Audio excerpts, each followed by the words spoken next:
नमस्कार, India TV देख रहे हैं आप। आपके साथ मैं हूं प्राची पाराशर। आज उत्तर प्रदेश के मुख्यमंत्री योगी आदित्यनाथ का जन्मदिन है। राष्ट्रपति और प्रधानमंत्री नरेंद्र मोदी समेत देश के दिग्गज लोगों ने उन्हें मुबारकबाद दी। योगी आदित्यनाथ ने अभी मार्च महीने में बीजेपी को दोबारा जीत दिलाई थी। मुख्यमंत्री रहते हुए किसी नेता ने यूपी में पहली बार फिर से सरकार बनाई थी। योगी आदित्यनाथ की इकलौती उपलब्धि नहीं है। उत्तराखंड के रहने वाले योगी आदित्यनाथ का जीवन ऐसे तमाम कीर्तिमानों से भरा है। पौड़ी गढ़वाल के रहने वाले योगी आदित्यनाथ ने 2017 में यूपी के मुख्यमंत्री का पद संभाला था। सीएम की कुर्सी तक पहुंचने से पहले योगी ने जीवन में कितने मील के पत्थर छुए, कितने रिकॉर्ड बनाए, उनके जीवन के अहम पड़ाव कौन कौन से रहे थे। योगी आदित्यनाथ के जीवन के कई अनछुए अनजाने पहलुओं पर देखिए हमारी ये स्पेशल रिपोर्ट।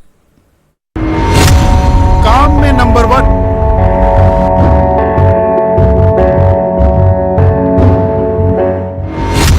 पॉपुलैरिटी में नंबर 1,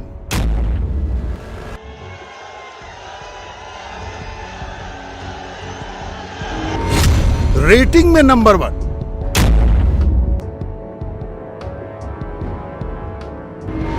सीएम नंबर 1,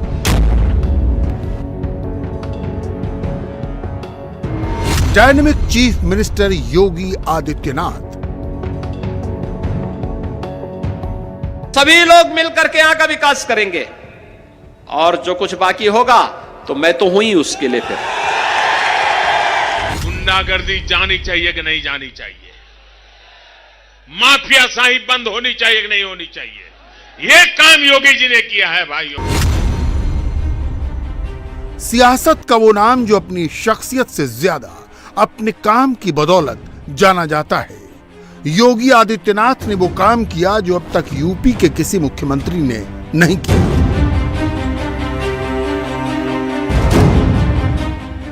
यूपी में ऐसा पहली बार हुआ जब किसी मुख्यमंत्री को लगातार दूसरा कार्यकाल मिला। ये सब यूं ही नहीं हुआ और कोई योगी यूं ही नहीं बनता। कठिन परिश्रम, मजबूत इरादे, चुस्त अनुशासन और समर्पण की भावना जब एक होती है तब योगी बनता है। योगी प्रेरणा है, आदर्श है। आज वो 50 साल के हो गए और इन 50 सालों में कठिन तपस्या की, ठीक वैसी ही तपस्या जैसा कि पहाड़ पर ऋषि मुनियों ने की। ये उसी का नतीजा है कि पहाड़ के एक गरीब घर का लड़का अजय सिंह बिष्ट लखनऊ में सत्ता के सबसे ऊंचे शिखर पर बैठा है। व्यक्तिगत आस्था ये, मैं वो पाखंड नहीं कर सकता कि घर के अंदर हनुमान चालीसा का वाचन करूं और बाहर जाकर टोपी लगा करके जो है दूसरा प्रदर्शन करूं। ये चीजें नहीं हो सकती हैं। मेरी आस्था मेरे स्थान पर है, मैं उसका पालन कर रहा हूं और मुझे हिंदू होने पर गर्व की अनुभूति भी होती है। हमें एक दूसरे की भावनाओं का सम्मान करना होगा। ये पाखंड करने से नहीं होगा कि हम मंदिर जाएंगे तिलक लगा देंगे, मस्जिद जाएंगे टोपी रख देंगे, फिर जाके कहीं और जाएंगे वहां कुछ और कर देंगे। ये नहीं होगा। हमारी आस्था हमारी जगह है, लेकिन सुरक्षा सबको देंगे और पर्व और त्योहार मनाने की पूरी स्वतंत्रता भी सबको, अगर शांतिपूर्ण ढंग से मनाता है सबको हमें। ये बताइए, एक भगवाधारी सन्यासी योगी मुख्यमंत्री है, क्या उत्तर प्रदेश के मुसलमानों को डरने की जरूरत है? कोई डरने की आवश्यकता नहीं। आज तो मुसलमान पहले से ज्यादा सुरक्षित अपने आप को महसूस कर रहा है। और दूसरा यह है कि सबसे बड़ी बात यह है कि आधी आबादी को सशक्तिकरण और सुरक्षा की गारंटी हमारी सरकार दे रही है। वोट बैंक की राजनीति से उभरना पड़ेगा और जब आप इस वोट बैंक की राजनीति से ऊपर उठेंगे, उससे उभरेंगे, तो ही आप लोगों को सुरक्षा दे पाएंगे, तो ही प्रदेश में अमन चैन का माहौल दे पाएंगे। योगी ने जो तपस्या की वो शुरुआत कहां से हुई? योगी को कॉलेज लाइफ में सियासत का पहला एक्सपीरियंस मिला, लेकिन असल सियासत की गुरु दक्षिणा गोरखपुर में मिली। जब वो गोरखनाथ मंदिर के महंत अवैधनाथ की शरण में पहुंचे, उनसे दीक्षा ली और सन्यासी बन गए। गुरु सेवा, धर्म सेवा, जन सेवा का फल मिला। महंत बने, सांसद बने, फिर मुख्यमंत्री। वो भी एक बार नहीं 2 बार लगातार। भाइयों बहनों, मैं तो आज तेलंगाना की इस धरती से उत्तर प्रदेश के हमारे मुख्यमंत्री श्रीमान योगी आदित्यनाथ जी को भी बधाई देता हूं।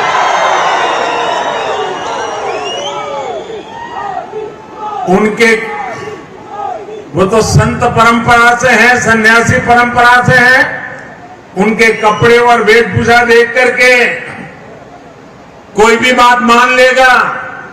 जब उनके सामने आया कि फलानी जगह पे नहीं जाना चाहिए, ढिकनी जगह पे नहीं जाना चाहिए, योगी जी ने कहा मैं विज्ञान में विश्वास करता हूं, और वो चले गए और दोबारा मुख्यमंत्री भी बन गए।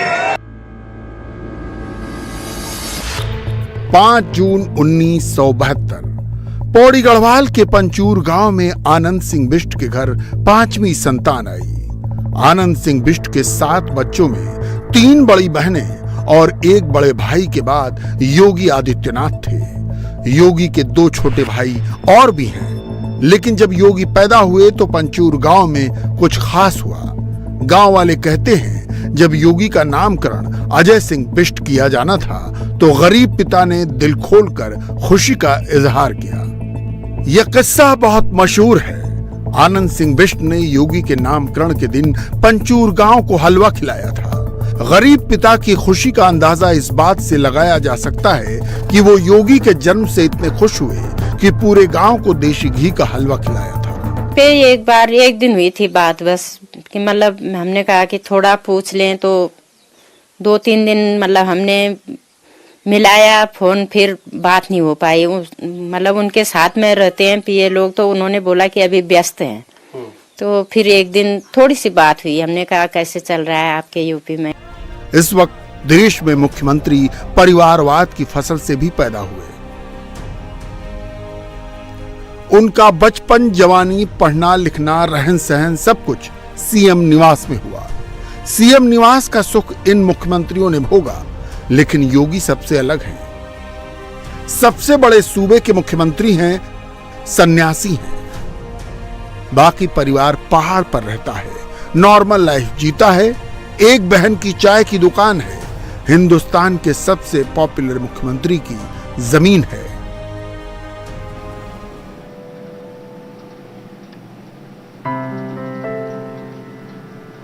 एक मुख्यमंत्री के रूप में मैंने अपने राजधर्म का शपथ ली है, परिवार का नहीं। 50 साल के योगी प्रधानमंत्री नरेंद्र मोदी के सबसे फेवरेट हैं। फेवरेट होने की वजह सिर्फ एक है, योगी का काम, योगी का लॉ एंड ऑर्डर, योगी का डिलीवरी रेट। ये वो क्वालिटी है जो योगी को सबसे अलग करती है। लेकिन इस बुलंदी पर योगी पहुंचे कैसे? योगी के 50 साल के जीवन में हर पन्ने में उनकी लगन और जीवटता की कहानी लिखी है। योगी आदित्यनाथ ने 8वीं तक पढ़ाई गांव के ही पास ठांगर के प्राइमरी स्कूल से की। 9वीं की पढ़ाई के लिए चमकोट खाल के जनता इंटर कॉलेज में एडमिशन लिया। इंटर की पढ़ाई के लिए ऋषिकेश गए। बड़े भाई मानवेंद्र के साथ कमरा लिया और भरत मंदिर इंटर कॉलेज से पढ़ाई पूरी की। मानवेंद्र उस वक्त बीए कर रहे थे। पहला अनुभव यहीं से मिला।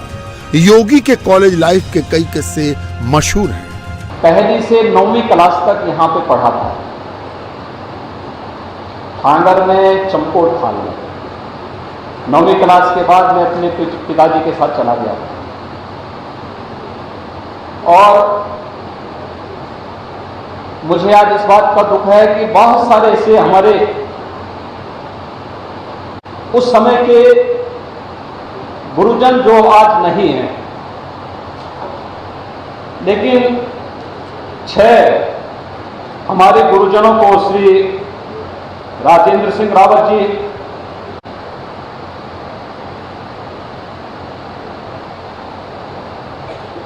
श्री रघुवीर सिंह नेगी जी,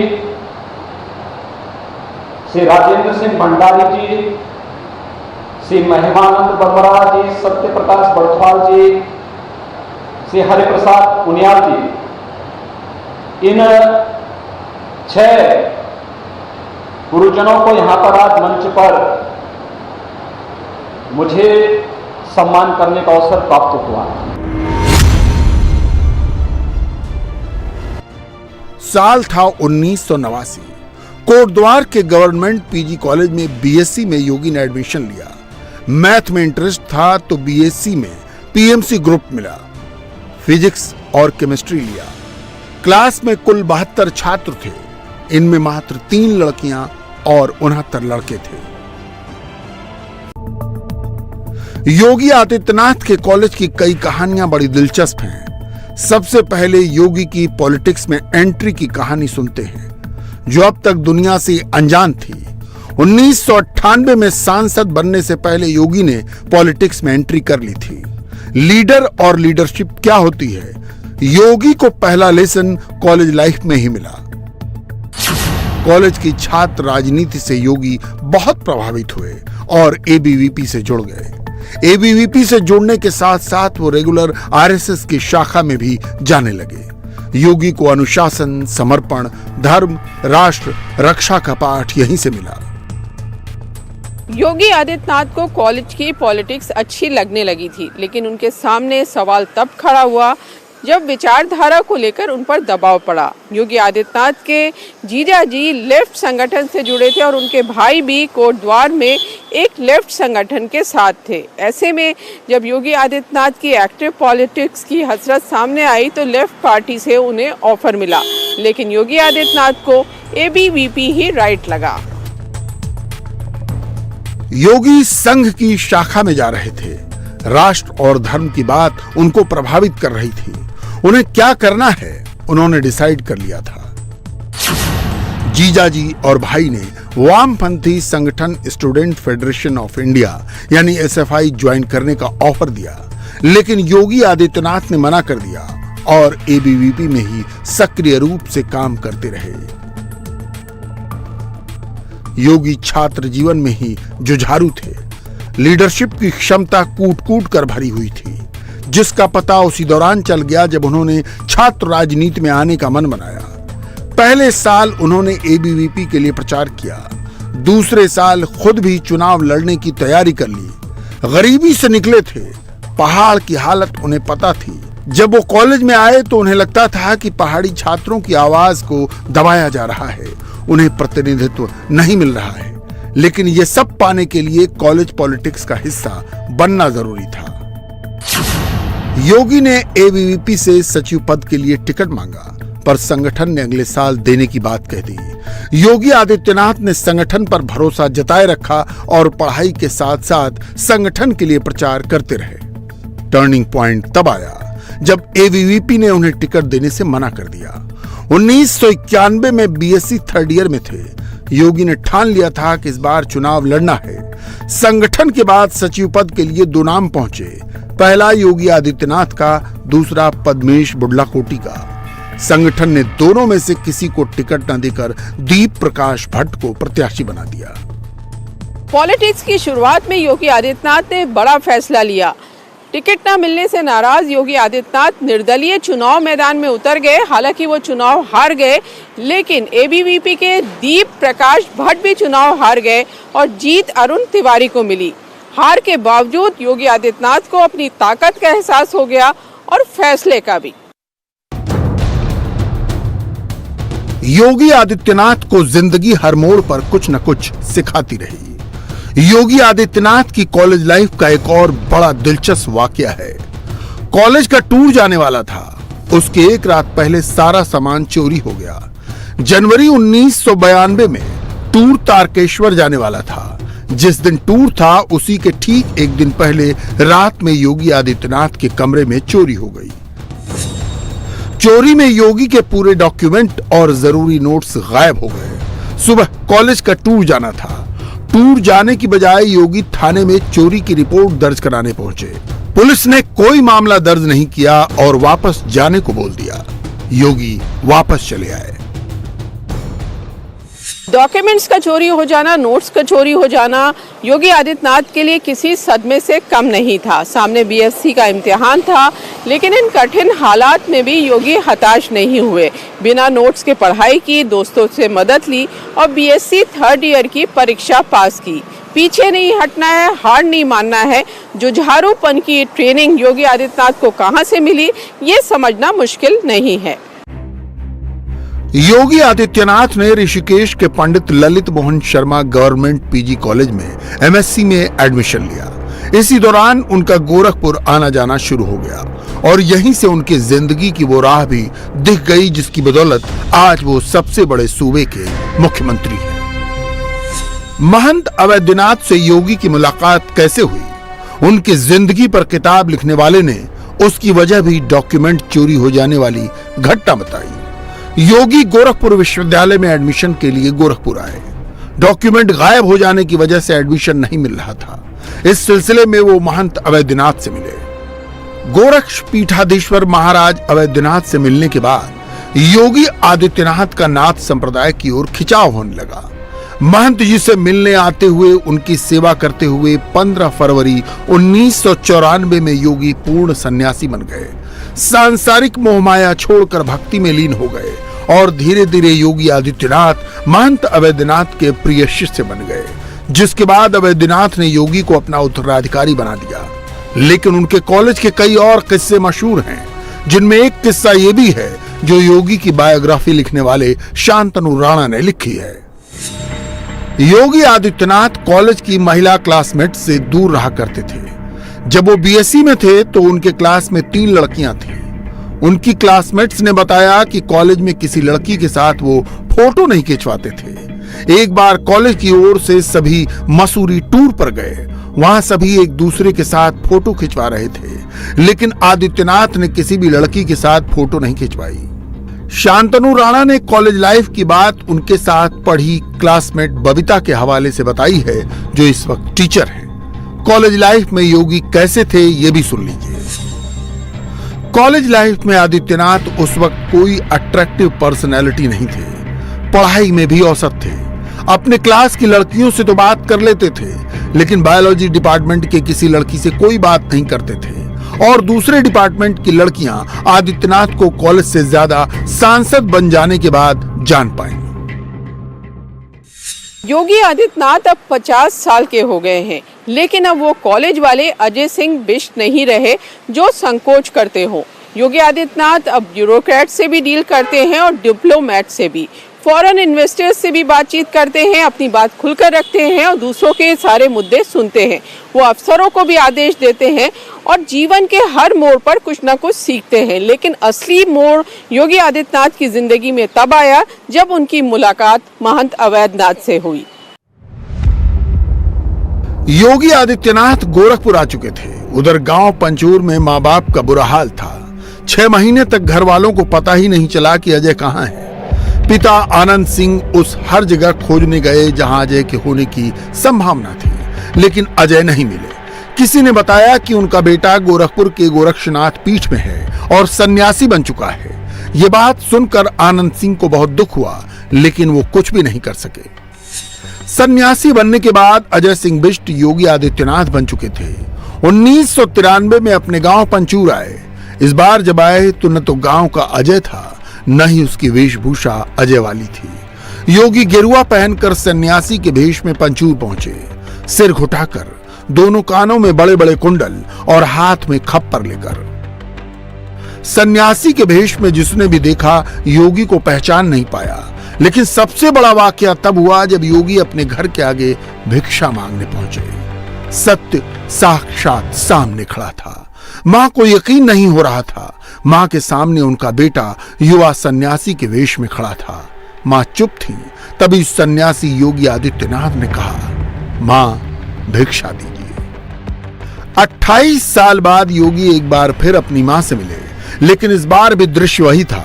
सन्यासी बेटा मुख्यमंत्री बनकर आया था। सीएम जब मां के पास पहुंचे तो उन्होंने सवाल किया, क्या आपने मुझे पहचान लिया है? इस पर उनकी मां ने मुस्कुराते हुए कहा, हां।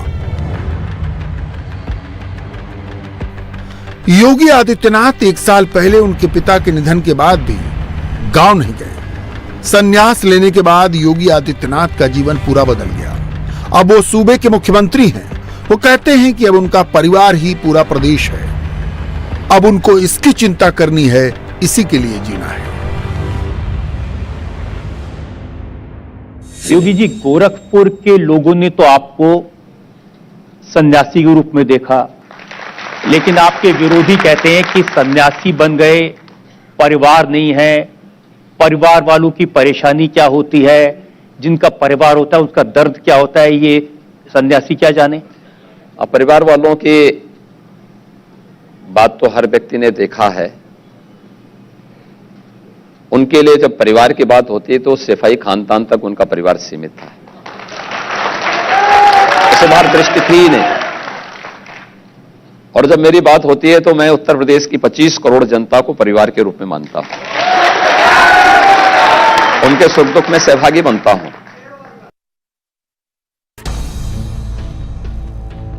योगी के लिए पूरा प्रदेश परिवार क्यों है, उसको उनके कॉलेज लाइफ के एक अनुभव से जोड़कर देखा जा सकता है। योगी आदित्यनाथ के जीवन पर लिखी गई किताब यदा यदा ही योगी में कॉलेज लाइफ से जुड़े एक वाकये का जिक्र किया गया है। एक बार आदित्यनाथ बीमार हुए तो अस्पताल में भर्ती करवाना पड़ा। अस्पताल में योगी ने देखा कि गरीब मरीजों का कोई ख्याल ही नहीं रख रहा। उन्होंने इसकी सूचना कॉलेज में पहुंचाई तो बहुत सारे लड़के इकट्ठा होकर हंगामा करने लगे। नतीजा ये रहा कि वहां सभी का इलाज सही ढंग से होने लगा। एक नहीं, तमाम किस्से हैं। योगी की 50 साल की जिंदगी में योगी किस मिट्टी के बने हैं, योगी की शख्सियत क्या है, योगी का रुतबा क्या है, योगी ने सब कुछ अपने दम पर तैयार किया है। योगी आदित्यनाथ संत बन चुके थे, कोई नहीं जानता था। यही योगी आदित्यनाथ आगे चलकर पूरे उत्तर प्रदेश को संभालेंगे और वो दिन भी आ गया। 1998 में मात्र 26 साल की उम्र में राजनीति में योगी ने कदम रखा और 1998 में पहली बार गोरखपुर से बीजेपी के सांसद बने। साल 2002 में रामनवमी के दिन योगी आदित्यनाथ ने राष्ट्रवादी नौजवानों को इकट्ठा कर हिंदू युवा वाहिनी की आधारशिला रखी। सियासत में अपनी ताकत भी दिखाई। कैबिनेट मंत्री के सामने उतार हिंदू युवा वाहिनी का प्रत्याशी खड़ा कर दिया। 2002 में बीजेपी की सरकार में शिव प्रताप शुक्ला कैबिनेट मंत्री थे। 1989 से गोरखपुर शहर की विधानसभा सीट पर जीतते आ रहे थे। पार्टी ने 2002 में 5वीं बार गोरखपुर सीट से उन्हें प्रत्याशी बना दिया। योगी आदित्यनाथ को उनकी उम्मीदवारी पसंद नहीं थी, इसलिए योगी ने अपने संगठन हिंदू युवा वाहिनी से राधा मोहन दास अग्रवाल को प्रत्याशी बनाया। 2002 के विधानसभा चुनाव में राधा मोहन दास अग्रवाल ने शिव प्रताप शुक्ला को वो चुनाव हरा दिया। शिव प्रताप शुक्ला को हरवाकर योगी आदित्यनाथ ने पूर्वी उत्तर प्रदेश की सियासत में अपनी छाप छोड़ दी। सबसे कम उम्र का सांसद केंद्रीय नेतृत्व की नजर में आ गया। योगी आदित्यनाथ की अपनी पहचान बन गई। लेकिन योगी आदित्यनाथ के पूरे सियासी जीवन में एक बड़ा मोड़ तब आया जब मुलायम सिंह सरकार के दौरान सितंबर 2008 में आजमगढ़ में योगी आदित्यनाथ पर जानलेवा हमला हो गया, जिसमें 100 से ज्यादा लोगों ने गाड़ियों को घेर लिया। बहुत सारे लोग जख्मी हुए और योगी आदित्यनाथ बाल बाल बच गए। इस घटना के बाद योगी आदित्यनाथ का नया चेहरा सामने आया। फायर ब्रांड हिंदुत्ववादी इमेज को योगी ने और भी पुख्ता करना शुरू कर दिया। सांसद आदित्यनाथ को गोरखपुर दंगों के दौरान गिरफ्तार कर लिया गया। जब मुहर्रम के दौरान हुई फायरिंग में एक हिंदू युवा की जान चली गई, अगले दिन उन्होंने शहर के मध्य श्रद्धांजलि सभा का आयोजन करने की घोषणा की, लेकिन प्रशासन ने इसकी अनुमति देने से मना कर दिया। आदित्यनाथ ने भी इसकी चिंता नहीं की और हजारों समर्थकों के साथ अपनी गिरफ्तारी दी। योगी आदित्यनाथ ने सियासी जिंदगी में भी तमाम उतार चढ़ाव देखे। आज योगी आदित्यनाथ एक मजबूत प्रशासक और मुख्यमंत्री के तौर पर जाने जाते हैं, जिनकी यूएसपी है लॉ एंड ऑर्डर। बुलडोजर बाबा की इमेज है जो उनकी दोबारा जीत का बड़ा मुद्दा बनी।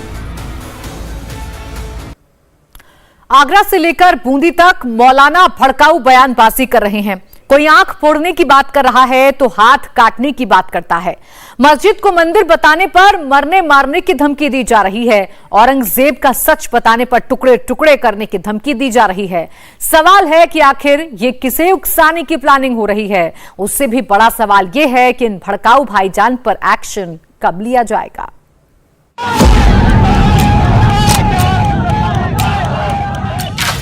मौलाना की टुकड़े टुकड़े करने की धमकी। तुम मुझे गाली दो, बर्दाश्त है। तुम मेरे वालिदैन को गाली दो, बर्दाश्त है। तुम मेरे खानदानों को बुरा कहो, बर्दाश्त है। लेकिन मेरे नबी की शान में अगर एक लफ्ज भी बोला तो याद रख लो, जबान काट ली जाएगी। निगाहें भी उठी ना तो निकाल कर बाहर फेंक देंगे। भड़काऊ भाईजान की मौत वाली धमकी।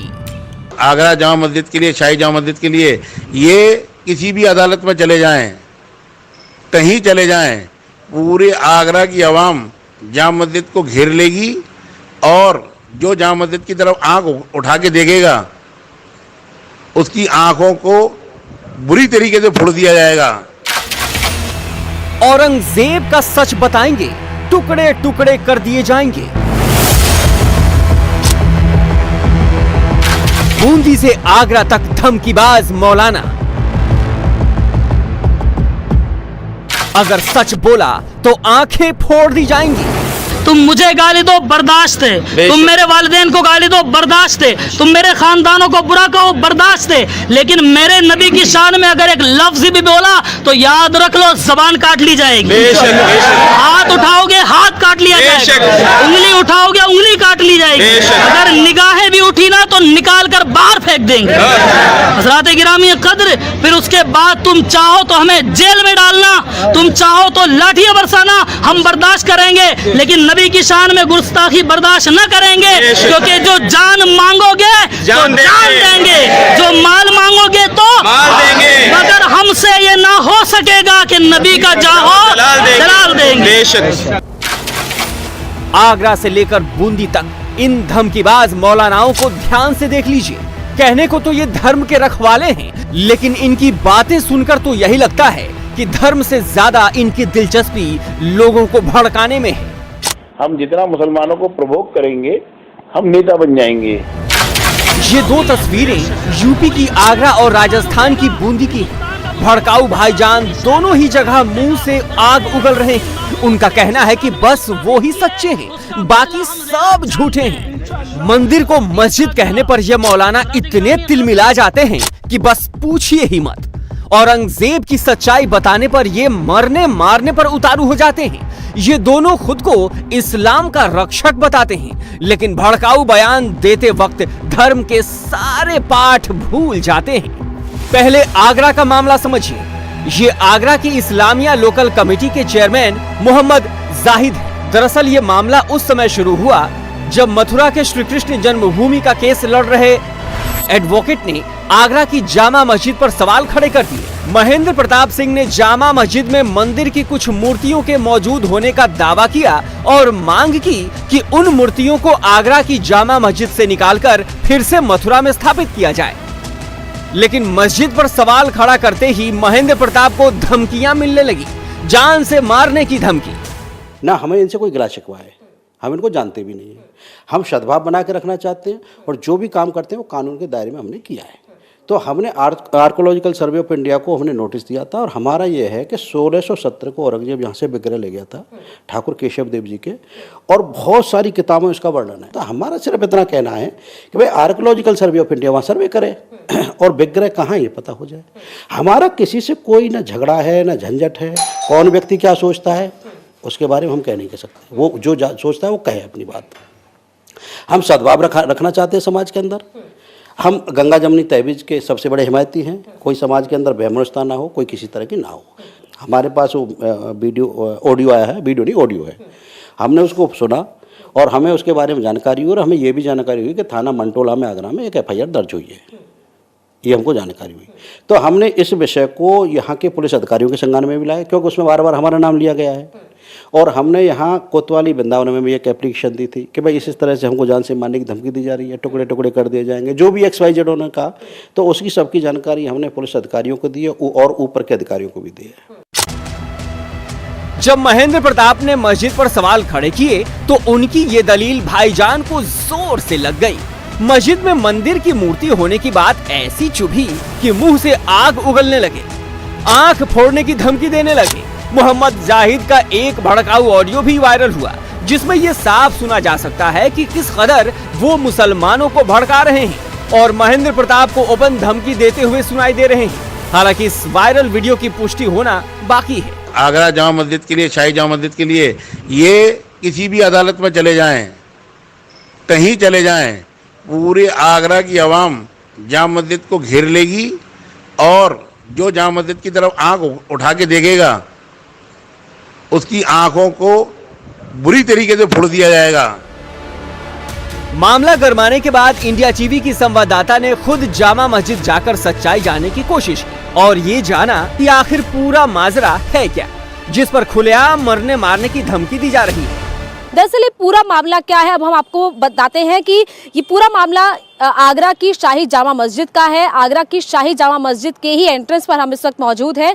दरअसल महेंद्र प्रताप ने ASI को एक लेटर लिखा, एक नोटिस दिया। उस नोटिस में ये कहा गया कि जामा मस्जिद की जो सीढ़ियां हैं उन सीढ़ियों में केशव देव भगवान की मूर्तियां हैं। इसके अलावा कई सोने हीरे के आभूषण हैं, कई रत्न हैं, जो कि 1670 में जब औरंगजेब ने मथुरा का केशव देव मंदिर तुड़वाया था, वहां से जो मूर्तियां और रत्न लाया था उसको इसकी सीढ़ियों में दफनाया गया था। और इसको लेकर महेंद्र प्रताप का ये जो दावा है उसमें उसके लिए कई किताबों का उन्होंने जिक्र किया अपने नोटिस में कि कई किताबों में ये चीजें को लिखा गया है। हम इस वक्त जामा मस्जिद की उसी सीढ़ियों की तस्वीर आपको दिखा रहे हैं कि वो सीढ़ियां हैं जिन सीढ़ियों को लेकर महेंद्र प्रताप दावा कर रहे हैं। और ऐसी ही सीढ़ियां मस्जिद के तीनों कोनों में है, यानी कि तीनों हिस्सों में ये सीढ़ियां दरअसल उसके लिए इस्तेमाल होती हैं जो लोग मस्जिद में एंटर करना चाहते हैं या एग्जिट करना चाहते हैं, उसके लिए सीढ़ियों का इस्तेमाल होता है।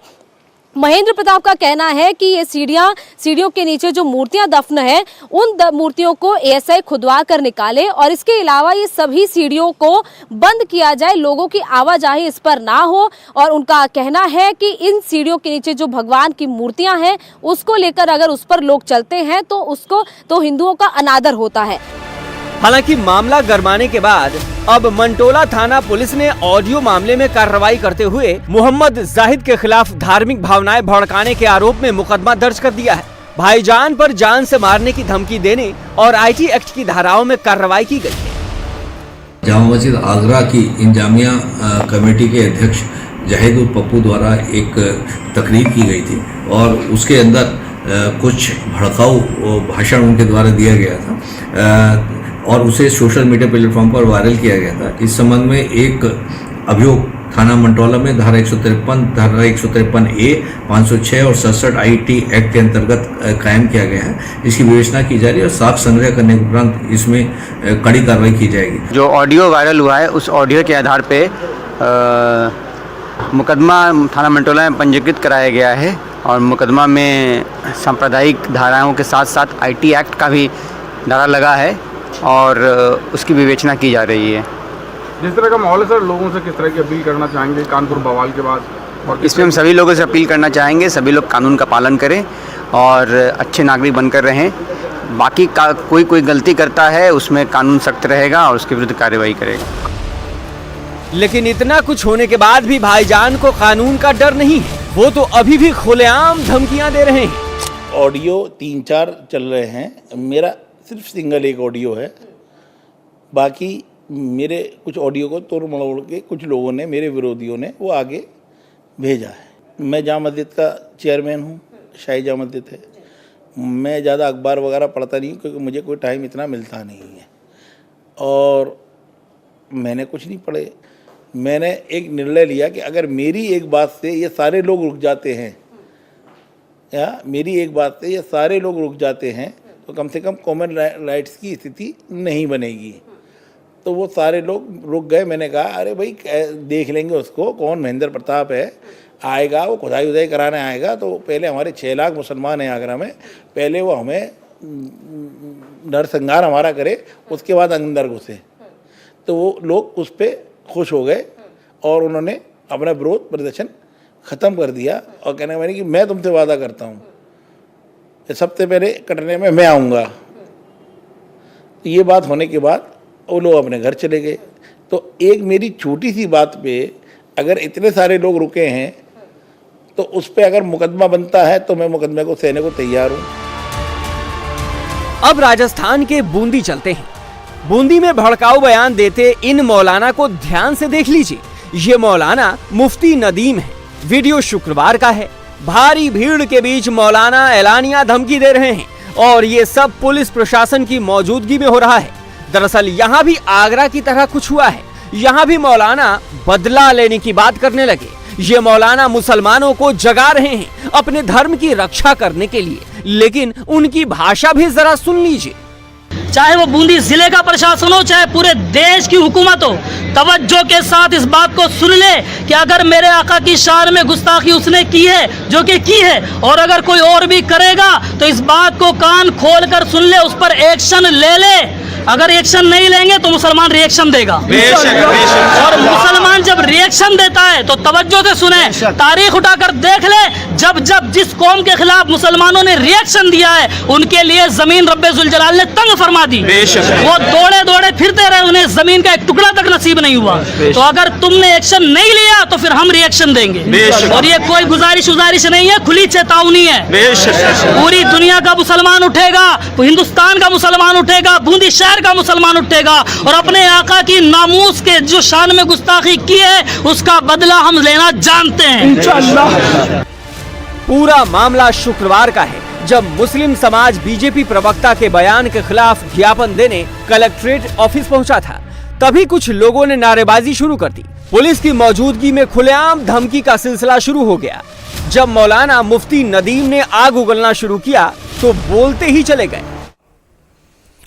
उत्तराखंड से इस वक्त की बड़ी खबर आ रही है। यहां उत्तरकाशी के यमुनोत्री नेशनल हाईवे पर 28 यात्रियों से भरी बस गहरी खाई में गिर गई है, जिसमें से 15 यात्रियों ने मौके पर ही दम तोड़ दिया है। घायल 6 यात्रियों को अस्पताल में भर्ती करवा दिया गया है।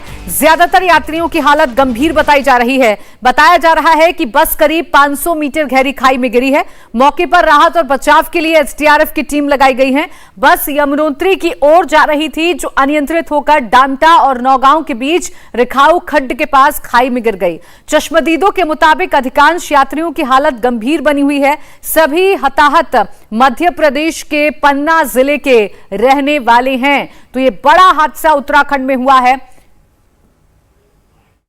हृदय विदारक घटना हुई है और ये 400-500 खाई में आप देख रहे हैं। मित्रों कैमरा लगाइए, देखिए 500 मीटर गहरी खाई में जो हमारी तीर्थ यात्री थे उनकी बस दुर्घटनाग्रस्त हुई है, जिसमें मैक्सिमम लोग सारे डेड हो चुके हैं। इंडिया टीवी हर वक्त हर जगह डाउनलोड करने के लिए सर्च करें India TV news Google play store या ऐप स्टोर पर।